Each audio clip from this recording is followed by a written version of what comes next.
Welcome back, everybody. We're diving into some really fascinating stuff today. We're looking at Matthew chapter 22, and it's just packed with, well, parables, challenging questions, and honestly, some stuff that just makes you stop and think about, well, about faith and what it means to, follow a spiritual path, especially in a world that's kind of tugging you in different directions. Yeah, it's like, if you could hop into a time machine and go back to this period of like intense religious and political tension, and the way this chapter plays out, it's through stories, pointed dialogues. And it kind of gives you a window into, how people back then were wrestling with questions about faith, loyalty, in a world that seemed to demand both. Right. And one of those stories, I guess, is that parable, the parable of the wedding feast. The one, right? This king throws this massive party for his son, but nobody RSVPs. Yeah. Like, who turns down a rail invitation? I know, right? And it's not even a polite no thank you. It's straight up refusal. Like they chose their daily routines over celebrating with royalty. It's like, Right. it's more than just missing a party. It's like missing the whole point. Yeah, for sure. There's got to be a deeper meaning here. Like, this isn't just a story about bad party etiquette, right? Exactly. That's where understanding the concept of allegory comes in.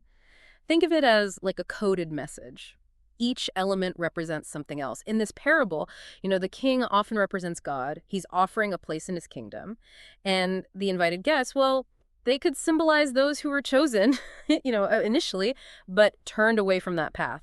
So it wasn't about skipping a party. It was about rejecting something, well, something way bigger. Hmm. And that reaction from the king sending out armies to destroy their city, that's pretty intense. It is. It really underlines that there are consequences to refusing this invitation. It's like saying, hey, this isn't just a dinner party. This is about, your ultimate allegiance. Where does it lie? Okay, so then we have this wedding feast all set up, but no guests. This, the king says, go out to the streets, bring in whoever you find, good or bad. It's like the most open door policy ever. Yeah, it's like this part throws open the doors and says, look, this invitation to the kingdom, it's not exclusive. It's for everyone. Regardless of background, past actions, everyone's invited. But then there's that one guy who slips in without a wedding garment, and he gets tossed out. That seems a bit harsh, doesn't it? Like getting kicked out for a dress code violation, especially when you're practically dragged in off the street. See, that's where it gets interesting, the wedding garment. It's not really about the clothes. Think of it as like a secret handshake, a symbol that you're ready, Yeah. that you have the right heart, the right mindset to be a part of this kingdom. So just showing up isn't enough. You have to actually, well, be transformed in some way to belong. Like that saying, be the change you want to see. That inner shift is what really matters. Exactly. It's about aligning yourself with the kingdom's values, the principles, not just putting on a fancy outfit for show. So it makes you wonder, what would that wedding garment look like in our lives? What kind of inner preparation do we need to, really embrace a spiritual path today in the modern world? Okay, yeah. That's a lot to think about. Let's move on to the next big thing in this chapter. Taxes and authority.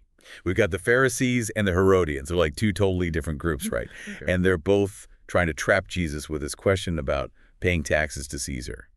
Talk about a political minefield. Yeah, it's crucial to remember that Judea was under Roman rule at the time. This caused so much tension, especially for the Pharisees. They fiercely believed in, Jewish law, Jewish tradition. The Herodians, on the other hand, were more willing to, to go along with Roman authority. So they ask this very loaded question. Is it lawful to pay taxes to Caesar or not? I mean, if he says yes, he's siding with Rome. If he says no, he's, well, basically sparking a rebellion. Talk about being stuck between a rock and a hard place. Oh, absolutely. They were trying to back him into a corner, force him to pick a side. But, Jesus being Jesus, he doesn't take the bait. Instead, he comes back with this brilliant answer. Render unto Caesar the things that are Caesar's, and unto God the things that are God's. Wow, that's such a simple statement, but it's so deep. He just changed the whole game. But what does it really mean? Is he just saying, pay your taxes and move on? No, it's much deeper than that. He's acknowledging that there are different levels of authority. We have obligations, yes, to earthly rulers, to earthly systems, but our ultimate allegiance, that belongs to a higher power. So it's not about rejecting earthly authority completely. It's about understanding that, well, it exists within this larger framework, a divine order, I guess, and we need to figure out how to navigate both. Exactly. It's like, Caesar has his place, but God has the final say. And this brings up another important question for us. What does rendering unto seas look like in our world today? How do we balance those earthly demands, work, family, societal pressures, with our spiritual values, with our commitments to something bigger? And I think that's where it gets really personal for all of us. We're constantly bombarded with demands from every direction. How do we prioritize? How do we stay true to, our spiritual core in a world that's pulling us in a million ways? That's the challenge, isn't it? To figure out where our true loyalty lies and how to live in this world without compromising, without giving up those deepest values. And speaking of challenges, there's another group ready to test Jesus, but this time their question takes us beyond, well, beyond earthly matters, straight into the afterlife. So we're talking about, about figuring out how to navigate all these different realms of authority, Yeah. the earthly and the divine, and how to balance those competing demands in our lives. And right when we're starting to wrap our heads around that, another group comes along and throws Jesus a curveball. This time it's the Sadducees, and their question takes us straight into the afterlife. It's true. We've already talked about the Pharisees. They were all about upholding the law, the traditions. But the Sadducees, well, they were a whole different story. They were more skeptical, I guess, much more focused on the literal interpretation of Scripture. And get this, they didn't believe in the resurrection or an afterlife, for that matter. Okay, so right off the bat, we're dealing with a different worldview. What kind of question do they ask Jesus? Well, they came at him with this hypothetical scenario, and honestly, it sounds like something straight out of a soap opera. Imagine, right? A woman who's married to 7 brothers, one after another, and each brother dies without an heir. Then she dies too. And their big question was, well, whose wife will she be in the afterlife? Wow, hold on a second. Did they just create a biblical version of a daytime drama? Seriously, though, I could see how that question would throw anyone off. It's like they were trying to poke holes in the whole concept of resurrection, right? Oh, absolutely. It was a classic thought experiment, Yeah. like designed to make the idea of resurrection seem, well, illogical, absurd even. They were basically saying, look, if everyone is resurrected, won't the afterlife just be full of chaotic relationships and confusion? So how did Jesus handle this one? Did he try to untangle their complicated family tree? Well, he saw right through their strategy. Instead of getting bogged down in the specifics, in their hypothetical situation, he addressed the root of their misunderstanding. He basically said, you're missing the point. You don't understand the scriptures or the power of God. So he's calling them out on their limited understanding.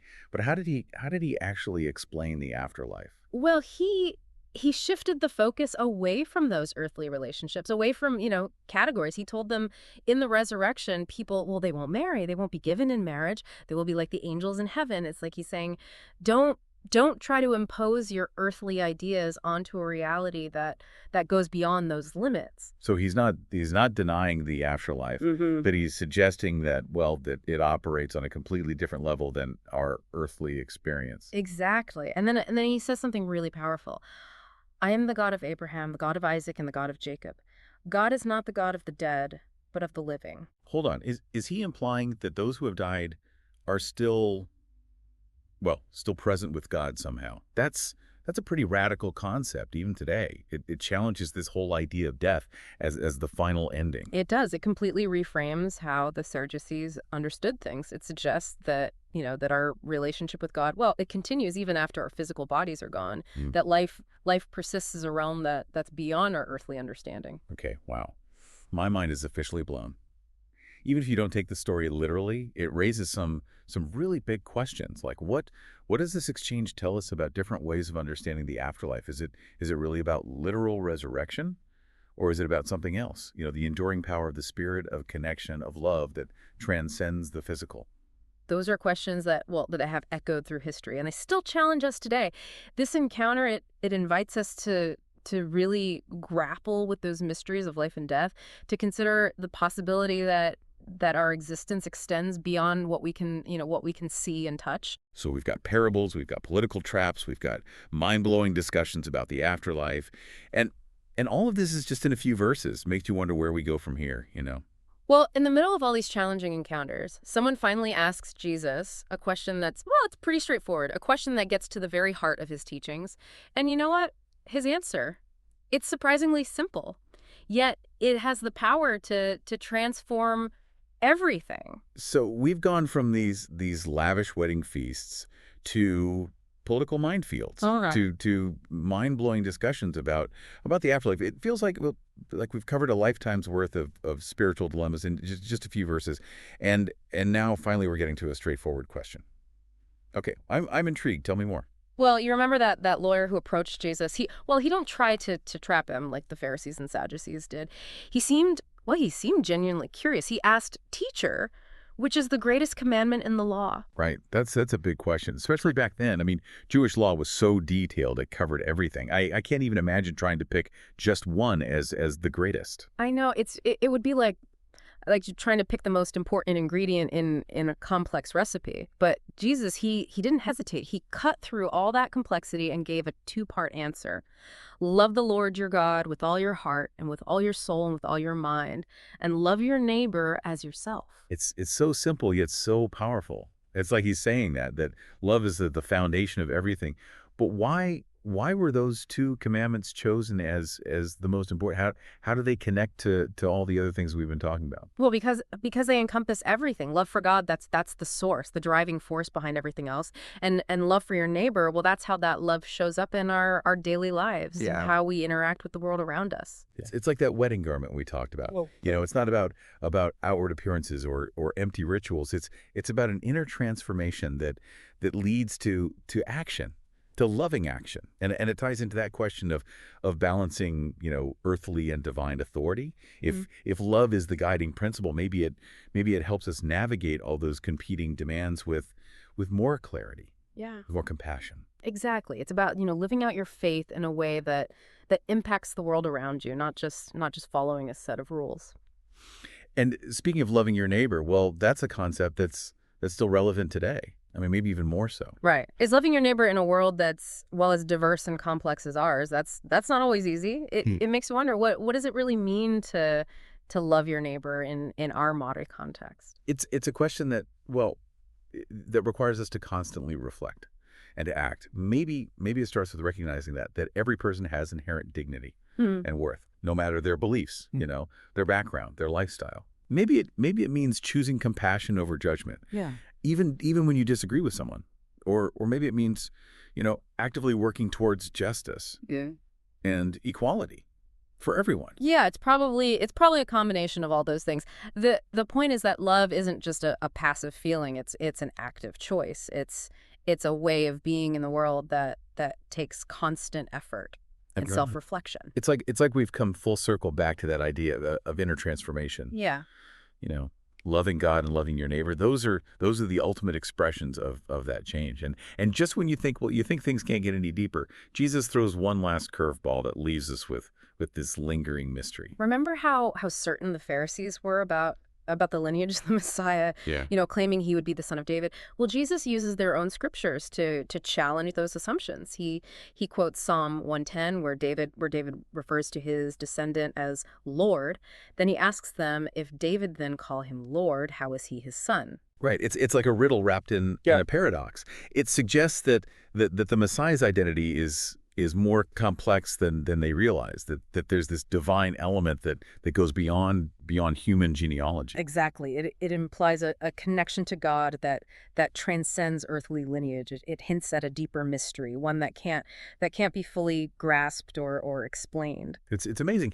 Even in this short chapter, we've encountered so many layers of meaning, so many interpretations, from parables to political traps to these profound teachings about love, about the afterlife. Matthew 22, it's like a microcosm of the Christian faith itself. And it's not just about understanding the historical context. These stories, these questions, they still speak to us today because they deal with those fundamental human dilemmas, Yeah. Like, how do you navigate these different realms of authority? How do you live out your faith in a world that's so complex? How do you understand the mysteries of life and death? It's like Matthew 22 is a conversation starter, an invitation to keep exploring, to keep asking questions, and keep wrestling with these ideas in our own lives. And as we wrap up this deep dive, it leaves us with a final thought-provoking question.